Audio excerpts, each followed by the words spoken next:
Boy William. Hey. Wah, apa kabar, bro? Apa kabar? Assalamualaikum, Habib. Mantap. Ih, Apa kabar? Baik. Jadi gue diajakin untuk ikutan UNBW.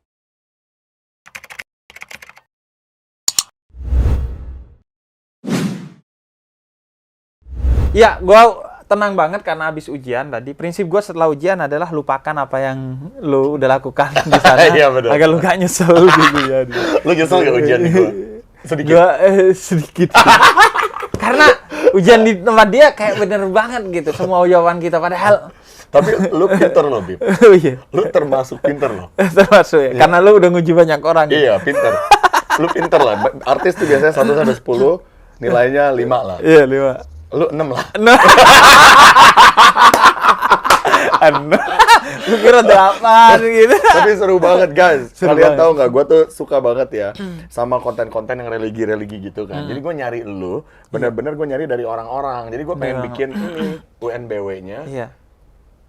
Muslim Iya. lawan pendeta Kristen Pendeta. gitu. Maksudnya toleransi agama. you know. Bener. Indonesia kan kita beda-beda kultur kan. Bener. Langsung gue nyari-nyari nomor lu. Akhirnya gue dapet dari Daniel Mananta. Gue seneng banget. Iya, dari Dan lu baik Daniel. banget, bro. Iya, alhamdulillah. Iya. Boy, enak banget lu. Langsung teleponan, santai orangnya, gila. Ini pertama kali gue syuting UNBW.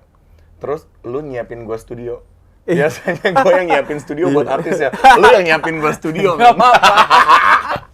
Mantap. Ngomong apa?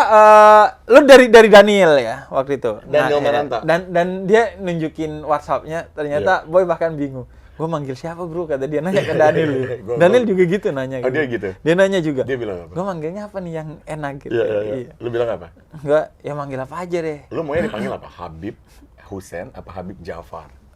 Jafar tuh sebenarnya nama bokap. Oke. Nama bokap tuh Jafar. Gua enjoy aja dipanggil Jafar karena dia yang ngedidik gua, jadi ya udahlah. Achievement ini gua kasih Tapi orang-orang ke kayak misalkan jemaat Jafar biasanya. Habib Jafar. Habib Jafar semuanya. Habib Jafar. Ah. Dan tapi Boy, gua bilang, Boy manggilnya bro aja. Bro. Langsung. Siap, bro. Tapi tetap aja bro Bib terakhir. Tetap lah, gak enak gua. Ya kan? Tapi itu yang bikin gua Boy, kenapa gua berpakaian santai, bahasa santai, agar orang nggak merasa berjarak gitu dengan gua gitu, agar orang akhirnya bisa ngobrol sama gua dan dapat sesuatu dari gua, dan gua juga dapat dari mereka sih. Nah, ngomong-ngomong, gua ditandem di UNBW itu sama Pendeta Gilbert. Iya. Iya. Tahu Dong Pendeta Gilbert. Tahu Iya, Pendeta iya. Gilbert. Dan ternyata Pendeta Gilbert yang minta ya. Iya. Jadi gua kan waktu itu telepon Pendeta Gilbert. Pak Pendeta, aku mau bikin UNBW nih. Lawannya Ustadz atau apa Muslim gitu. pokoknya. Iya, bagus. Malah tadi aku nanya, Pak Pendeta, siapa ya pendeta lain yang kita bisa lawan? Kenapa nggak yang Muslim aja sekalian? Oh, ya, siapa? iya. Ini aja, Habib Jafar. Iya. Katanya kamu lebih keren, toleransinya tinggi, dan Oke, kamu maksudnya khotbahnya atau apa? Bagus, Kalau bahasa Islam apa? Khotbah ya? Iya, tetap khotbah. Khotbah ya. Khotbahnya tuh enak. Iya, gitu. iya. Dan orangnya kayak damai gitu kan. Makanya ya udah aku kontak langsung. Yaudah. Top. Gila, Top, Pendeta Gilbert. fansnya dari semua kalangan, bro. Alhamdulillah. Serem! Boy, Oi. lu tuh kalau orang nanya, lu siapa sih? Ya, Jadi lu biasanya akan menjawab apa, Boy? gue selalu kalau ditanya gitu, Hmm. gue orang biasa. Orang biasa ya? Iya, gue orang biasa yang kebetulan kerja di dunia ini. Selalu gue jawab gitu. Oke. Lu tau nggak orang kalau minta foto sama gue nih tiba-tiba, Boy William ya, Boy William. Iya. Bukan Mbak, mirip. Mirip aja. Mirip aja. Iya. Suka bercandain doang, Iya, bercandain mereka doang. Tapi kalau ditanya gitu ya jawabnya orang biasa aja. Emang mau Orang jawab biasa. apa? Tapi lu kayak keren aja tuh, Boy ya. Apaan Nggak tahu gua ngelihatnya tuh kayak ya orang yang asik gitu, kayak diajak ngobrol asik gitu. Oh, thank you. Dan pokoknya asik aja gitu. Thank you. Amin. Duduk amin. bersama Boy gitu. Nih, gua kan kerjanya ini, bro, pembawa acara ya. Iya. Jadi sering banget MC kemana-mana. Tugas kita kan harus ketemu banyak orang. Banyak orang. Ya kan?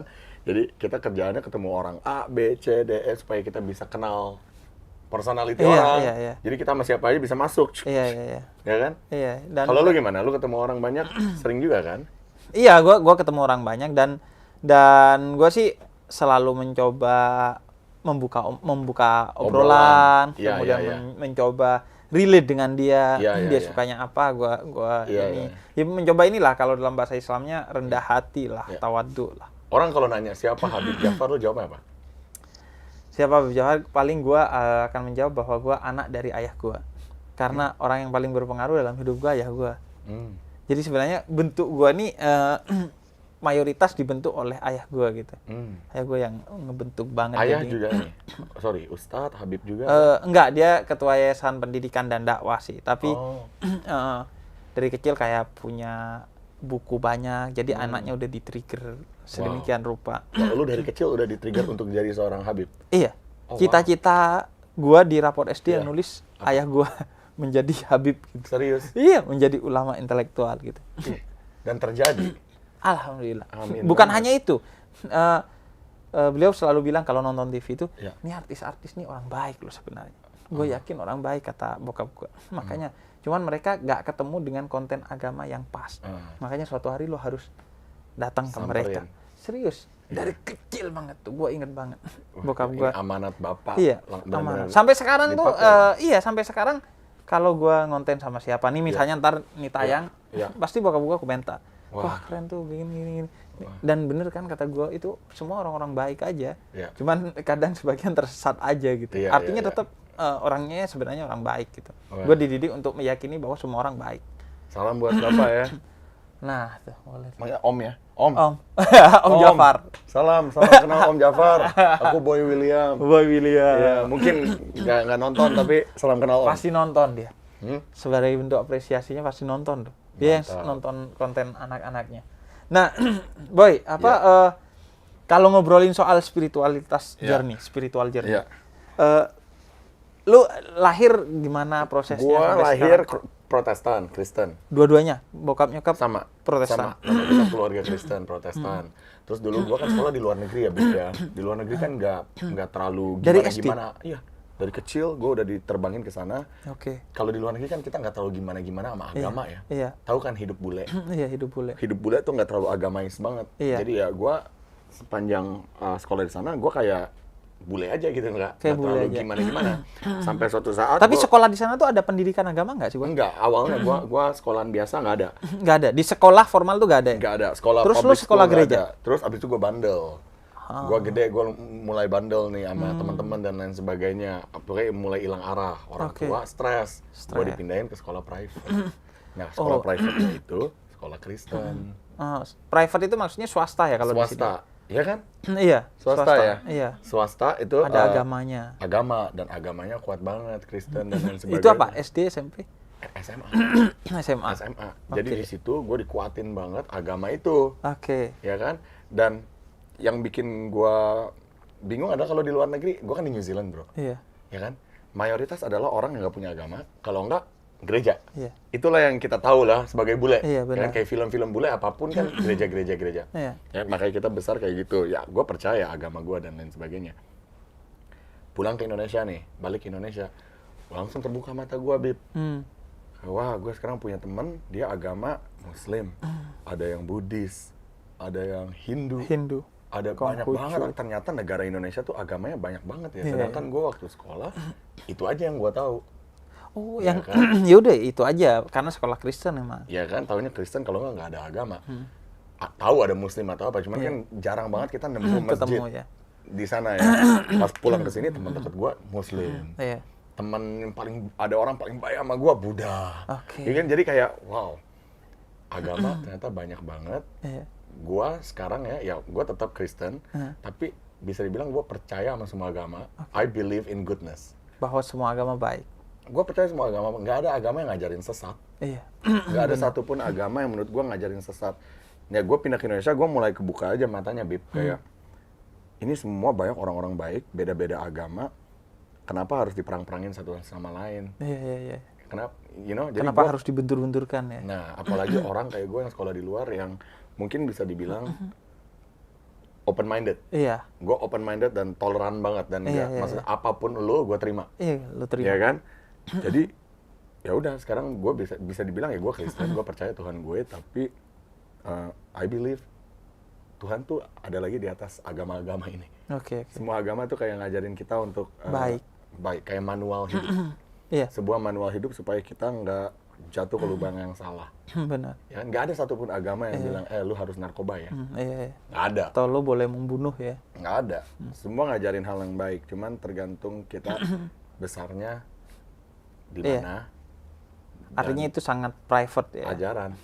Gue mau nanya nih. Ini satu pertanyaan ya. Tapi mungkin nggak bisa dijawab ya. Tapi susah. Anggap ya. Kadang-kadang gue suka mikir gini nih bro. Anggap kita lahir. Ya. Terus dimasukin ke dalam box. Ditutup tuh boxnya. Selama 10 tahun kita dikasih makannya cuman lewat bolongan. Makan ya, kasih nasi lah, itu biar kita nggak mati lah ya. Tuh. Terus setelah kita 10 tahun keluar dari box itu dikeluarin, lo tahu nggak ini bangku? Lo tahu nggak ini laki-laki? Lo tahu nggak itu tisu? Iya. Lo tahu nggak ini yang namanya handphone? Iya. Enggak dong? Enggak. Kenapa lo bisa tahu ini semua? Karena kita dididik, kita diajarin. Iya. Karena gue juga mikir gitu tentang agama.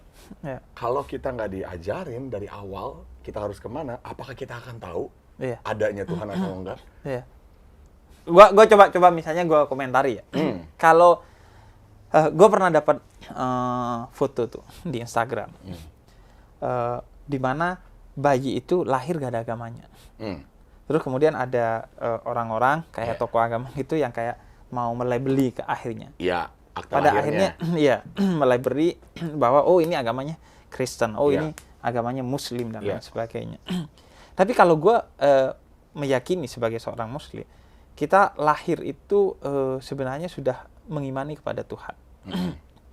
Bahkan gua meyakini bahwa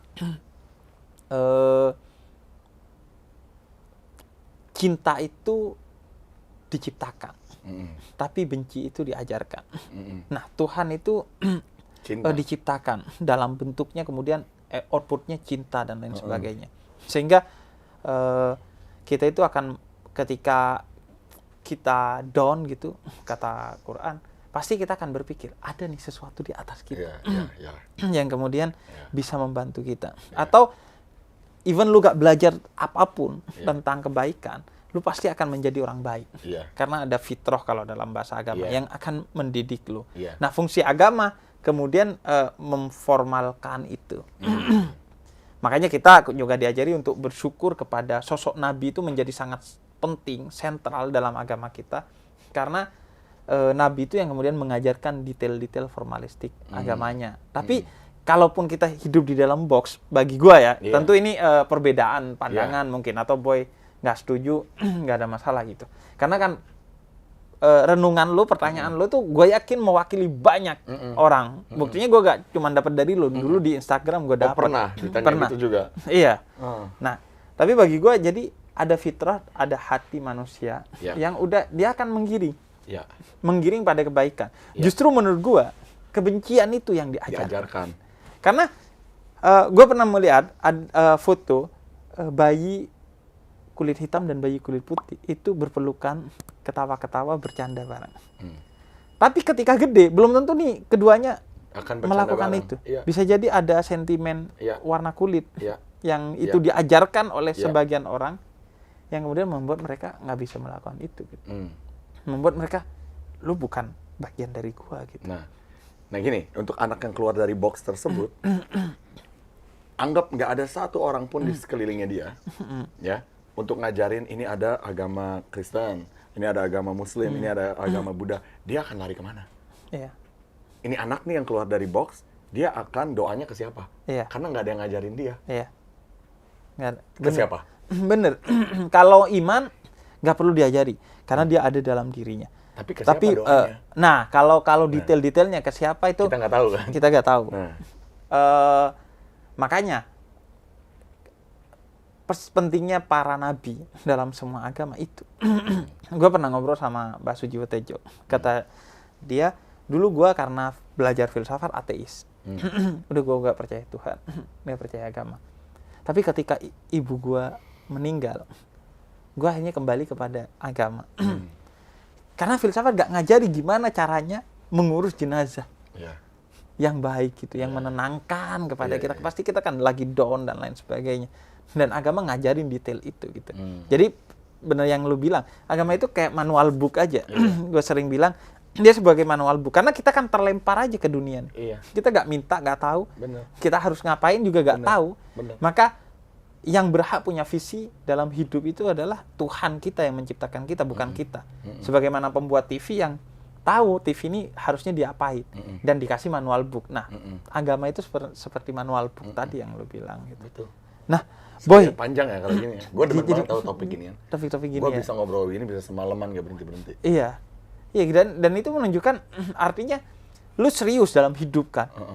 Justru banyak pertanyaan. Iya, orang yang mewarisi agama bagi gue itu baik, tapi yang lebih baik adalah orang yang memilih agamanya gitu dengan berdaulat. Artinya dia serius beragama. Banyak orang yang ya udah gue muslim, gue sholat, gue puasa, gue Kristen, gue ke gereja, tapi dia tidak memilih, tidak menghayati, tidak berdaulat dengan iman dan agamanya gitu. Benar. Apalagi kalau dia dibuat takut bertanya. Iya. Menurut gue sih imannya gak akan boleh genuine. Untuk bertanya. Ya kan boleh untuk bertanya. Kita kan banyak pertanyaan ya manusia ya. Iya. Kenapa bisa begini? Kenapa? Benar. Suka mikir, gue tuh begitu orangnya bro. Kayak, kenapa Tuhan nggak bikin satu agama aja gitu supaya kita nggak ada terpecah belah? Kenapa nggak jadi satu aja kalau tujuannya sama? Gitu. Kadang-kadang suka mikir gitu. Enggak sih menurut gue. Lucu ya. Karena walaupun satu agama kita tetap akan bertengkar. Tetap satu juga. Iya, sesama Kristen, sesama Muslim kan ada aja yang. Iya benar. Karena problemnya di ego kita sih, bukan di agamanya nanti. Iya benar. Nah itu makanya bagi gua keraguan itu seperti bolongan di tangga tuh. Kalau tangga kayu dulu tuh, bolongan itu keraguan. Semakin kita bertanya, semakin kita akan naik tingkat tuh. Makanya jangan disalahkan, jangan dianggap nista, jangan dianggap problem lah orang bertanya, orang merenung gitu, biarin aja. Toh kalau dia tulus, renungan itu pasti akan membawa dia pada cahaya gitu. Karena Tuhan akan bersama orang-orang yang mencari itu kan, yang memberikan effort untuk dia gitu. Keren lo bro. Lo umur berapa? Gue 33. Lu 33? Iya. Gila, mantap bos. Gila. Boy, juga ini Boy, yang gue pengen ngobrolin soal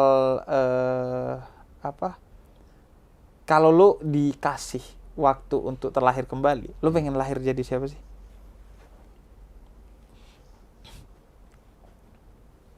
Lu masih pengen lahir sebagai boy lagi nggak? Pasti mau. Pasti kan? Pasti tapi mau. di sisi lain pengen nyobain kehidupan orang lain juga. Ya kan? Ya jawaban paling klise adalah gue pengen lahir sebagai diri gue sendiri. Iya, tapi kan udah kelar. Tapi kan udah tahu nih hidup gue kayak gimana ya. Bener. Mungkin kalau seandainya kata gue lahir kayak gue sendiri, mungkin gue akan ngejalanin hidupnya agak berbeda. Ya kan? Lu pengen apa? Atau mungkin, pendeta, atau teknik, atau fisikawan, atau mungkin orang biasa. Nggak tahu apa, mungkin produser di balik layar atau apa, tetap di bidang-bidang ini karena gue demen bikin orang-orang happy. Gue suka bikin orang bahagia, meskipun diri gue sendiri terkadang mungkin enggak. Tapi yang penting orang ketawa, orang terhibur, makanya gue jadi konten kreator, bikin konten supaya orang-orang happy gitu ya. Tapi kalau gue untuk lahir kembali ya bro ya, gue pengen ya coba ngerasain ya, jadi orang, aduh gila banyak banget, mungkin jadi orang yang tinggalnya di pelosok dunia, tribal gitu, yang nggak ketemu sama listrik, yang nggak tahu dunia luas. Gue pengen tahu aja kalau kita ke mereka, kita mungkin nggak bisa survive, ya dong. Kita nggak bisa makan, kita nggak tahu cara mancingnya, nggak tahu. Gue pengen nyobain kayak mereka gitu, cari makan kayak gitu, simple banget hidupnya, tapi mereka hidup panjang, you know, something yang beda banget dari kehidupan kita. Coba lu disuruh ke Antartika, lu mati. Kita mati di sana, bro. Tapi orang itu mungkin bisa hidup lama. Covid aja kita udah sulit survive kan di tengah COVID-19 kemarin. Boy, yang bikin gua kaget apa? Gue juga berpikir begitu. Sama, serius tuh. Sumpah. Oh ya? Lu pengen ke tribal gitu? Iya. Iya kan? Jadi orang awam. Iya. Kemudian merasakan imannya orang yang awam. Iya. Yang dia gak khawatir besok makan apa. Iya. Karena gue baru kemarin ngobrol sama teman gue yang dia lama di daerah Serang sana. Kemudian dia cerita pernah ketemu dengan seorang nelayan. Pak, Bapak punya kecemasan gak sih? Dia nanya. Terus kata Bapak, apa itu kecemasan? Bahkan dia gak tahu artinya. Gak tahu.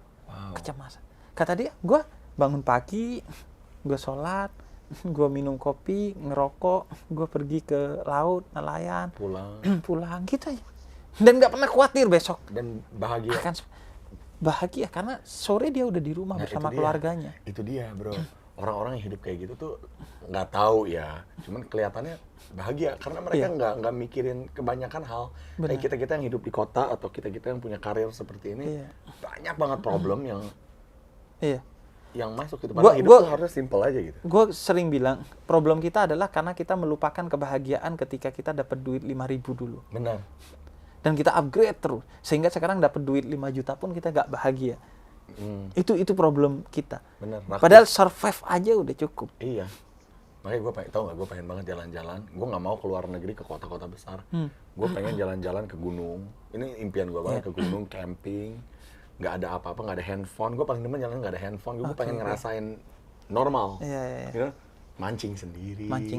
Terus masak sendiri gitu. Aduh. Iya. Gue pengen banget. Cuman kalau di sini gue bingung toiletnya di mana.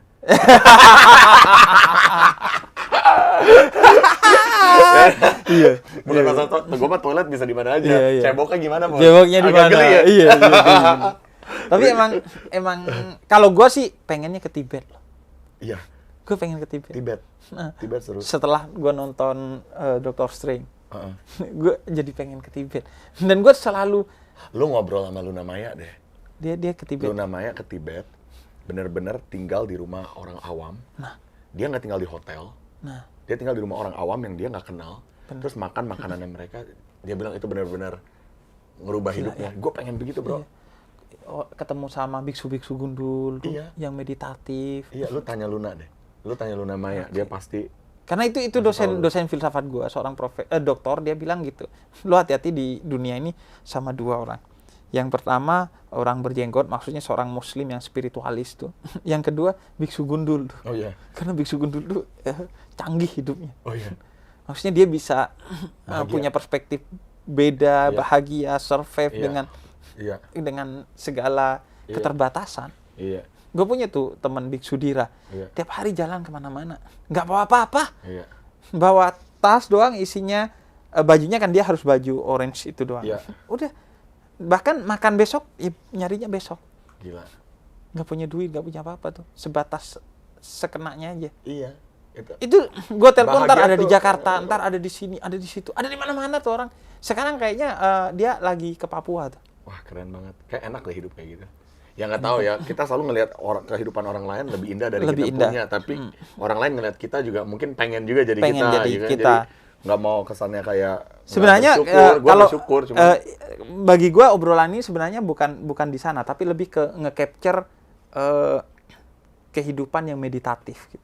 Kehidupan orang yang sifatnya lebih meditatif, gak berisi gitu. Simple banget. Karena kan orang kota tuh kayak kita tuh kan justru menghindari dan mengeluhkan kesepian kan, Boy. Kita sepi dikit, telepon teman, sepi dikit, ke kafe, ke sini, ke sini. Padahal Tuhan itu dalam kesepian itu, kata Bunda Teresa. Ada dalam sepi itu. Makanya kisah para nabi, para rasul itu kisah sepi. Nabi Muhammad di Gua Hira, kemudian Yesus di tiang salib, kemudian Musa di Bukit Tursina, dan lain sebagainya. Dan yang tadi lo bilang, membahagiakan orang lain itu dalam Islam ibadah termulia. Kata Tuhan kepada Musa. Membahagiakan orang lain aja udah. Bahkan puasa tuh tujuannya itu. Biar orang bahagia, kita gak bahagia gak apa-apa. Puasa itu gak ngambil sesuatu yang sebenarnya hak lo. Bahagia hak lo, tapi lo kasih ke orang lain. Iya, karena terlalu banyak hak orang lain yang dicuri oleh orang lain, sehingga agar normal kita harus merelakan hak kita kepada puasa orang tuh lain. Dalam arti makanan dan minuman kita nggak makan, nggak minum. Orang lain. Gitu. That's beautiful. Padahal itu hak kita makan dan minum di siang hari. Wow. Tapi yuk sesekali jangan ambil hak kita. Karena ada orang yang haknya dicerabut oleh orang-orang jahat, yang itu harus ditambal dengan kita memberikan hak kita kepada mereka. Itu yang apa? Wow, that's beautiful. Yang gue ini dari puasa. Wow. Boy, ini kalau ngobrol sama Boy pasti udah gak ada habisnya. Maka gue yang harus menutup. Tapi terakhir nih, Boy ya. Kalau lu punya kesempatan untuk bikin undang-undang yang akan diikuti oleh seluruh orang di dunia ini, apapun negaranya, agamanya, dan lain sebagainya, lu akan bikin satu undang-undang apa? Lu boleh mikir dulu. Semua orang pasti taat sama lu. Satu, undang-undang, aturan. Seminggu sekali, semua umat maupun dari mau dari kultur, tapi udah ada sih, cuman ini diharuskan ya. Ini kalau misalkan diharuskan ya, seminggu sekali semua umat harus berkumpul dari kultur yang berbeda, dari agama yang berbeda, harus jadi satu dan harus berpelukan, bikin acara, mau itu makan-makan atau apa. Jadi bukan hanya ada hari raya Natal atau hari raya Idul Fitri atau apa, tapi ini hari raya untuk kita semua, untuk kita saling menghargai. Hey, Muslim, my brother, my Muslim brother, I love you, man. Hey, Christian brother, I love you. Buddhist brother, I love you. Kita menghargai itu semua. Jadi ada satu hari kayak gitu, supaya agama ini nggak memecahkan. Sebenarnya nggak memecahkan, cuman ada orang-orang aja yang berpikir bahwa ini agama. Iya, memecahkan, tapi biar lebih clear aja bahwa hey, agama tuh nggak memecahkan, man. Kayak lo laki, dia perempuan, itu beda tapi kita satu. Lo tau nggak, kita punya pendeta Jack Manoputi di Maluku. Oke. Yang bikin provokasi perdamaian. Iya. Jadi ya udah, orang itu beda agama, beda suku dikumpulin jadi satu dan bersentuhan. Karena dalam sentuhan itu ada rasa. Iya. Karena keren, banyak pertengkaran tanpa persoalan di kalau Indonesia. Kalau salah paham doang. Ada satu undang-undang yang lu bikin buat negara apa? Semua orang akan ngikutin lo. Kalau gua mungkin jangan membenci. Nggak boleh membenci. Tapi itu undang-undang. Iya, nggak boleh ada ujaran kebencian. Iya, maksudnya nggak boleh ada ujaran kebencian. Oh, seumur hidup. Seumur hidup. Iya. Atau kalau enggak, gue sih pengen ada waktu orang untuk beberapa menit atau beberapa detik menarik nafas dan menyadari dirinya. Itu harus. Itu harus setiap hari. Jadi lo duduk kayak solar kalau Islam atau meditasi dalam Buddhis atau apalah dalam lo narik nafas, sadari bahwa ini karunia Tuhan dan lo harus balas ini dengan lo baik kepada sama manusia. Keren, bro. Gitu aja. Gue tambahin satu ya. Iya. Sama sehari sekali semua orang harus nonton konten gue.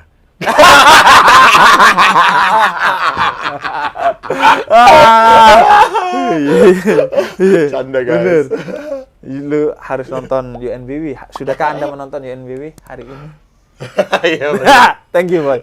Gue yang thank you banget. Thank you banget. Lu keren banget, bro. Jangan lupa tonton UNBW, gua sama Pendeta Gilbert di tempatnya Boy dan konten-konten Boy lainnya. Keren-keren. Thank you ya, bro.